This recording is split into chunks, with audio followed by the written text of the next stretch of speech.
ముఖ్యంగా second half చాలా ఎక్స్ట్రాడినరీగా ఉందనిపించింది నాకు. బాగుంది, చాలా బాగుంది. ముఖ్యంగా సెకండ్ హాఫ్ పర్టికులర్గా చెప్తున్నాను, వెరీ గుడ్. అందులో ఆ టెంపో అనే డైరెక్టర్ చాలా బాగా తీసుకొచ్చాడు. ఆయన చేసినటువంటిది కానీ, లేకపోతే ఆయన చెప్పిన విధానంలో మొత్తం ఆర్టిస్టులు అందరూ కూడా వాళ్ళ పర్ఫార్మెన్సెస్ కానీ అద్భుతంగా చేశారు.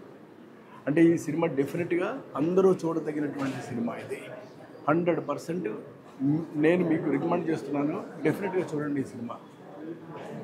ఇక ఈ సినిమాలకు వచ్చేసరికి ముఖ్యంగా ఇద్దరు విలన్స్ చాలా బాగా చేశారు, ఎక్స్ట్రాడినరీగా చేశారు. వాళ్ళిద్దరూ కూడా చాలా బాగా చేశారు. తర్వాత పెద్ద ఆయన క్యారెక్టర్ ఏదో ఒకటి ఉంది, అది కూడా చాలా బాగా, హరిబాబు గారు అది కూడా చాలా బాగా చేశారు.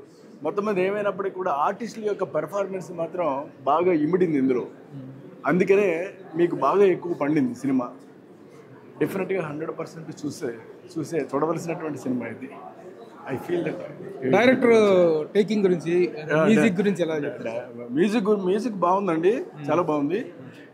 డైరెక్టర్ టేకింగ్ అయితే మాత్రం ఎక్సలెంట్. అది ఇక మళ్ళీ ఏమి అందులో సెకండ్ హాఫ్ ఏమీ లేదు, సెకండ్ థాట్ లేదు అసలు. ఎందుకంటే సెకండ్ హాఫ్లో ఇరగొడిసలు పట్టుకున్నాను. ఆయన చేయి తగ్గిందంతా కూడా ఎంతైతే బలం కొద్దీ చేస్తారో అంతా చేస్తాడు ఆయన. డెఫినెట్గా 100% బాగుంది cinema. Thank you sir. Thank you.